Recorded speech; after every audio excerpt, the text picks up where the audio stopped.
In this special edition of GT the Podcast, Doctors Randy Craven, Oluwatosin Smith, and Paul Singh will expand upon the guidance presented in the Evolving Guidelines for Intracameral Injection paper by Dr. Jeffrey M. Liebmann et al. That was published in the Journal of Glaucoma in March 2020. This podcast episode is supported by Allergan Medical Affairs.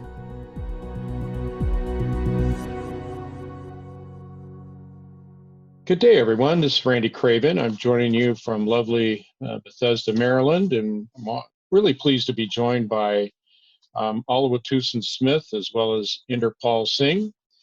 And today our topic is going to be that of Durysta. Now, Durysta is the intracameral bimatoprost sustained release implant. It was just recently approved. And what we wanted to go over today was just really, where does it fit in? How do you use it? What kind of things do you look for when you're using it with patients? And have just a good discussion about how it might help us in our care for these patients with glaucoma that we struggle with every day. I was fortunate enough several months ago to be involved with a panel where we sat down and tried to hash out what kind of guidelines should we come up with for placing an implant in the anterior chamber. And we went through all of the different kind of scenarios that you might be able to do an implant. And today we'll talk a little bit about that. We'll also hit somewhat on what kind of success might you see out of this? What kind of pressure reduction? How long will it last? And we'll talk a little bit about the different studies that were done related to that. But to jump right into it, I just wanted Paul, if he could, to just kind of tell us a little bit about, Durysta, and he'll share with us his enthusiasm for it, which I think is well founded. So I'd like to hear you, Paul, talk a little bit about it. No, thank you. Thanks, Randy. Thanks for the introduction. It's great to be part of this podcast. I think as a glaucoma specialist or anybody treating glaucoma right now, it is an exciting time. We say it all the time with MIGS and with laser trabeculoplasty and all of our tools that we have in our toolbox to help achieve that kind of outcome that we want, which is patient high satisfaction, decreasing compliance issues, and hopefully a good control of IOP. And I think Durysta, this intracameral implant of bimatoprost, 10 micrograms, I think does allow us another tool to achieve that kind of outcome that we want. And so what I found, and luckily I was also part of the phase 2 and 3 trials and had that experience, but in clinical and commercial available world that we're in now, it does open your potential pool of patients. Now it's indicated for the reduction of pressure in open angle glaucoma and ocular hypertensive patients. So if you have an open angle glaucoma patient, it doesn't matter if it's mild, moderate, or severe advanced glaucoma, you can potentially use Durysta. And I think what we're seeing is that the patient adoption has been so nice because it's done in the office, which we'll talk about. But for me, I think just having the broad spectrum of patients, what I've noticed is it could be someone who's pre or post SLT. It could be someone who's, let's say, going to have a glaucoma subcon surgery like a Zen, where you want to maximize the ocular surface and maybe temporarily get them off a topical drop before they have surgery. Therefore, there's a number of different scenarios where I've used this already, and from mild to moderate to severe. And so I think that in a nutshell, what I've found is that there's a lot more patients than I thought that could potentially benefit from this versus pigeonholing it just one type of patient population. I think the relative efficiency and patient adoption has been pretty high, which has been very nice. And that's why I'm so excited about this product. That's great. Tosin, what kind of patients have you been looking for yourself, and what kind of things do you do when you're preparing them for the thought about receiving Durysta? So it's a pleasure to be here, to be with you guys to talk about a product that I'm equally excited about too. In looking for patients that to implant Durysta, and first of all, as Inder said, the angle has to be open.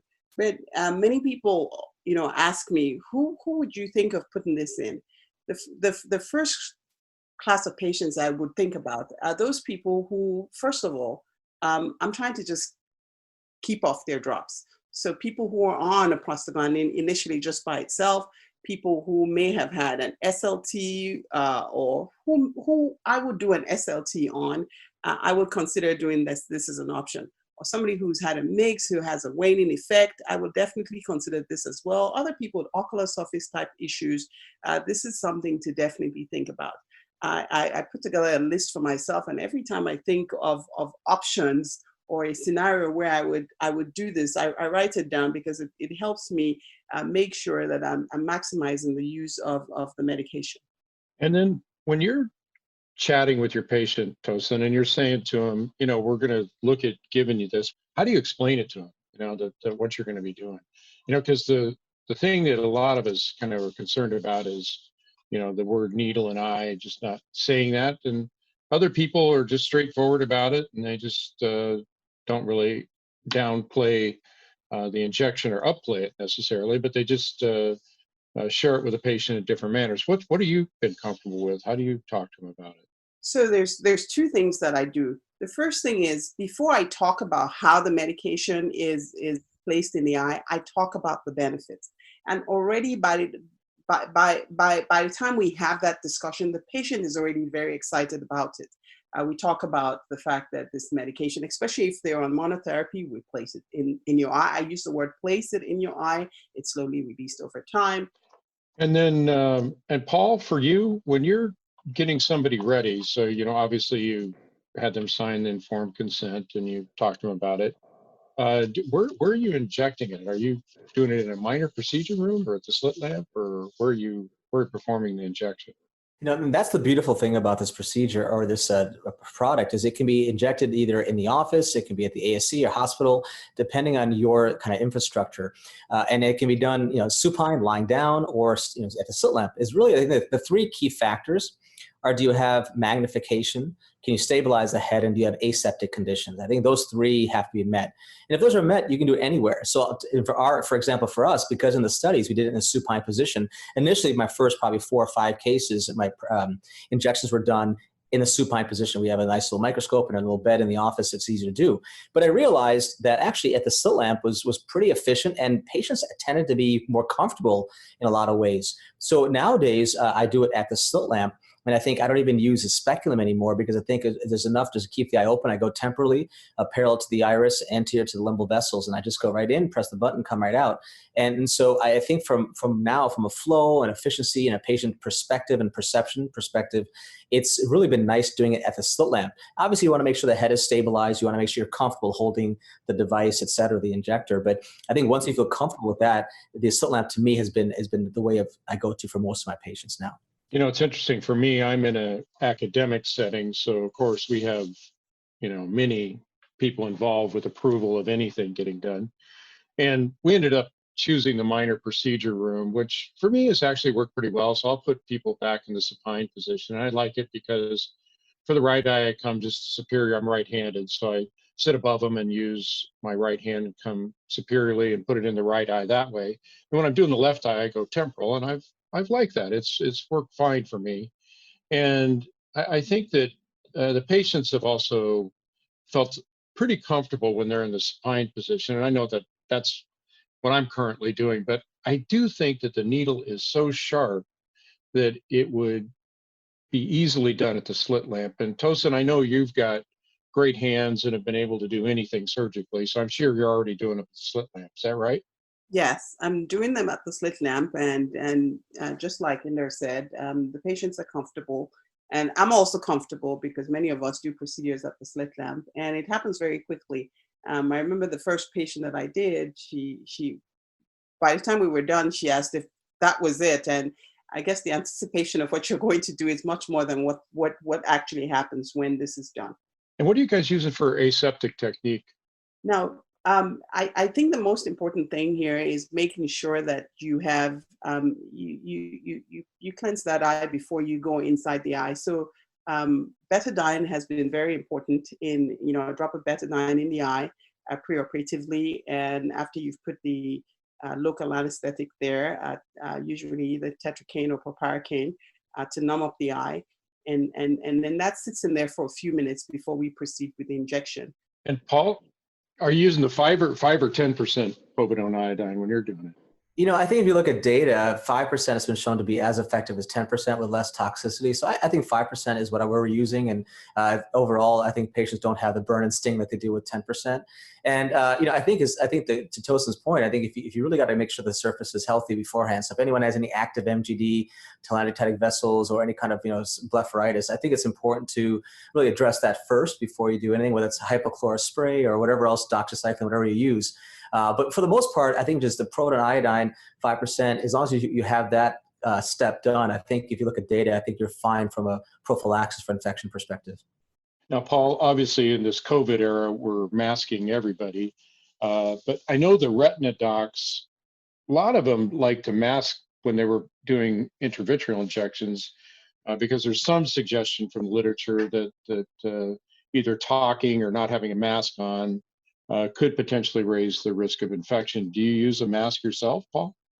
I do. I think right now our protocols in the office now for whether it's any exam or a procedure like this is both a patient and myself wearing a mask. So for me, that's, I think, a pretty much standard for all the exams and procedures. And then Tosin, as soon as you have finished the injection, what's your protocol? What do you do with the patient right afterwards? So right after the injection is done, it's very important to make sure that there's no leak from that side. So I may sit there just for a few minutes, just putting with a Q-tip at the needle entry point, just to make sure that there is no leak. And then once that happens, I would have a drop of antibiotic put in the eye and just have the patient remain in the room, sitting in that position. Well, we're tending to do that now because people are not moved from room to room, and I have them remain in that sitting sort of head up position for about 20 minutes. Most of them either drove themselves or had a family member drive them, so they will be at least making sure that their heads remain elevated for about an hour after the procedure to make sure the device settles nicely into the angle. What's nice about the slit lamp is that you see it pretty much within a minute or two sink down to the bottom in the inferior angle. And so what's nice about the slit lamp is it kind of you see it right away. And so I found that now most of my patients, in fact, we looked at a study of all of our slit lamp injections, and with less than 3 minutes, we had 100% of them down migrated into the inferior angle. So that's the nice thing about it. By the time they leave the office, you're pretty much confirming that they're down in the position that they should be in terms of the implant itself. And Tosin, are you using any topical antibiotics afterwards, or what's your protocol for discharge? Are you seeing them back immediately, like the next day or a week later, or what are you doing? So I'm not using any prolonged antibiotic after they've had the procedure done. What we're doing, however, I guess it depends on whether you do both eyes at the same time or one eye. For now, I'm starting off with doing one eye at a time in patients who need it bilaterally. So then they get to come back.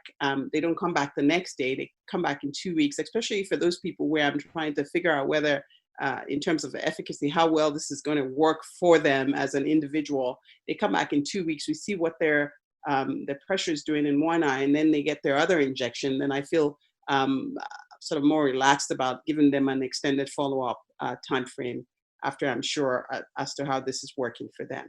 And Paul, do you give your patients any restrictions at all, or do you tell them not to stand on their head and do yoga, or what do you do? Well, it's kind of an interesting point. I mean, I think I tell them, look, for the next half an hour, just kind of keep relax yourself. I tell them not to rub their eye. The biggest thing is not rub their eye for the risk of infection. But otherwise, I don't have any other restrictions for them, to be honest with you. If can this implant move slightly in the inferior angle? Yes, it can. But we haven't seen it, kind of one around the entire anterior chamber itself. It kind of stays it has a kind of a sticky, tacky material. So I tell them most daily activities are fine. I tell them for the next hour, just kind of take it easy. I don't give them any antibiotics post-operatively.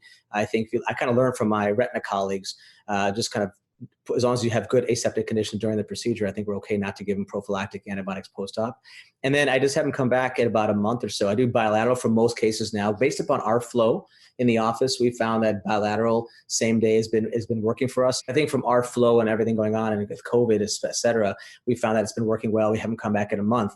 To Tosin's point, though, if you have one patient you're not sure about the efficacy, having one eye done and watching to see how it works before you do the other eye is also a nice way of approaching it. Now, do you have any optometrists that refer to you that you use the Durysta in that might be seeing the patient afterwards?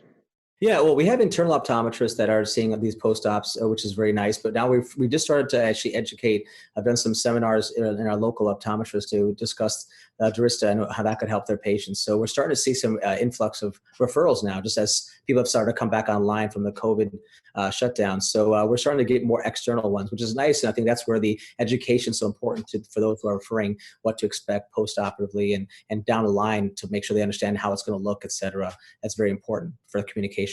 And then, Tosin, what have you been seeing as far as your efficacy? What's it done for you and your patients thus far? I know we haven't had it a long time, but certainly you've had a chance to see some of the patients. So yes, their intraocular pressure reduction is right there within that 5 to 8 millimeters of mercury that is reported in the studies. For many of the patients that I have used it on, they were on the prostaglandin to start with. So there's maintenance of their intraocular pressure. Initially the question was, would you stop the prostaglandin before you do this to see where the intraocular pressure will start from? But for those people who were controlled and maybe had ocular surface issues, it was an issue of maintaining their intraocular pressure where it was and knowing what their maximum intraocular pressure was. We're seeing a good response, good efficacy from the medication. That's comparative to what you see in the Artemis studies. Yeah, I think it's important to kind of help the listeners understand some of the information out of the clinical studies because it gets a bit confusing. The phase 1 and 2 data was a dose ranging study where basically we used different concentrations in the implants just to see how well it would work to try to find an implant to go forward with. But we did follow some of those people in the phase 1 studies out for a couple of years. And what we found is that some of the 10 microgram patients, which is the same as the approved label, would have pressure control up to 2 years. In fact, 28% of the patients would have sustained pressure reduction for a couple of years. Now, that's a bit different than the phase 3 trial, basically multiple administrations, where we were trying to get sustained control for a longer period of time. So we used multiple implants. Now, the device has been approved for a single injection, so it kind of follows more of what we found out of the phase 1-2 trial. But still, the phase 3 study did tell us quite a bit about what happens with the pressure, and that by 3 months, most of the patients have pressure control. I mean, it's like 100% virtually. And at 6 months, 60%, so those are easy numbers to kind of remember. And again, as I mentioned, from the phase 1 data, we saw that 28% of them had pressure control out at 24 months. So it is a sustained option for patients. It's labeled for a single administration, and we'll see what happens as further studies come along for further use of it. One of the reasons the FDA didn't approve it for multiple indications is there needed to be some things sorted out with numbers of implants and safety for the cornea. There was a little bit of suggestion of multiple implants that there might be some concerns for the corneal endothelium. But with one injection, there was really hardly any evidence that it was doing anything significant to the corneal endothelium. So I think it's safe to say that it's okay to use it for a single injection. What are you telling your patients, Paul, when they ask you about what happens when it wears out? What are you telling them? Well, the beautiful thing about the patients that we're picking, usually they have some issues with compliance, or you've identified some issues with compliance. And so therefore, if I can tell them, look, it may be 6 months, it may be a year, it may be up to 2 years, just like you mentioned, Randy, in the studies, that we may get the efficacy we want without having to put you back on a drop or adding medications for you. I tell patients it's very safe, it's efficient. We can do one implant and it may last you for 6 months, if not longer, but we'll see how long it lasts. If worse comes to worse, we can go back to drops if we have to. We can try a different option as well. But let's try to see what happens with one implant. And I think, if it's a cost issue, you can save them 6 months of cost. If it's a compliance issue, you give them 6 months, a year, 2 years at least of some reprieve from having those issues with compliance. So to me, I don't shy away from that. I tell them honestly, this is what we don't know exactly how long it'll last. Studies show up to 2 years in about 25% of patients, like you mentioned as well. But I think what I also like to mention, one drop, especially if they're on Lumigan, I say 1 drop of Lumigan is all that's in the small pellet. And it lasts you, and it releases medicine over 24 hours. I said, for me as a provider, as a surgeon, For me, that's what I love, this consistent release of medication over 24 hours. And it's just one drop, so less concentration, less potential for any of those side effects that you can get with topical drops. So I think that's kind of how I mention it to them. I tell them that don't worry if it goes back up. We have other options that we can do. But for me, if they have some compliance issues, you address those compliance issues, whether it's 6 months or longer, they're still happy with that option. Yeah. And Tosin, have you seen any adverse events occurring with it yourself clinically? No, I haven't. So I haven't either. I haven't. Patients get the injection. I haven't had any of the adverse events that have been talked about in the studies. Yeah, in the studies, we did find a few percent of the people had some low-grade inflammation, that usually resolved over a period of time. So I think the good news out about the Durysta, as I look at it, is that it's a new option.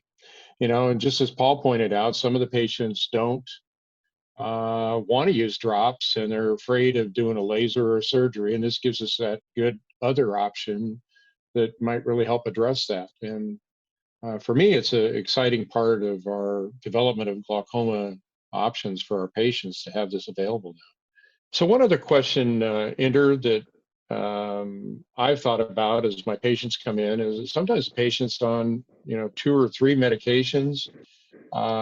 Is it just too much to expect the single implant to be able to control their pressure? What's your thoughts on that? That's a great question, Randy. And I think we can't underestimate the impact of compliance issues. And so we're assuming when they're on multiple topical drops that they're actually taking them all. And, if you look at the phase 3 trial, even phase 2 too as well, but the phase 3, 25% of patients were actually on more than 2 or more medications rather. And a number of those patients were off of medications completely in the trial. And we're seeing that clinically where I've injected this implant and they're on, let's say, a PGA and a combination medication. And I've been able to get them off of all medications, especially when they're on single drop bottles. So I think that we have to appreciate that the kind of the typical patient type may not just be someone who's only on a single PGA and you're trying to swap that. If someone's on multiple drops, you'll be amazed and surprised that you might be able to get them off more than that PGA, especially if those patients are not as compliant. So that's kind of opened up my view of the patient type more than just the switch over of a PGA or removing a PGA. It's on multiple medications, and that compliance issue, I think, is something that we see even more when you start to do these injections. For sure. Boy, I can't emphasize that enough. And I'm sure, Tosin, for you've seen people who you've been shocked at because a compliance was just something they just don't tell you about. You don't know what they're doing, and you'll see that happen. Is that right? That is definitely true. You're surprised because then you come back and the equivalent of one medication and the patient's doing so much better intraocular pressure wise. Closing thoughts from you, Tosin? Anything you have that you'd like to throw in on this? I'm excited in the direction that glaucoma is going. If I think about 10, 15, 20 years ago and look to see where we are now, we have all these great options to take care of patients who have glaucoma. I keep thinking about that day when we will somehow be able to manage glaucoma without medications, without you physically having to put drops in a person's eye. And there are several scenarios that we have clinically available to us now where you can actually create that. And I think Durysta definitely adds to that picture of being able to create the sort of dropless glaucoma situation in those people who need that option. So it has been good trying the medication, and I've had a good experience. That's well said. Well, I'd like to thank all the listeners for hanging in there with us on this discussion, and certainly I'm sure all of us could be happy to field any questions that you might have and can get in touch with us. Thanks again today, and I'd like to thank the panelists. This was a great session.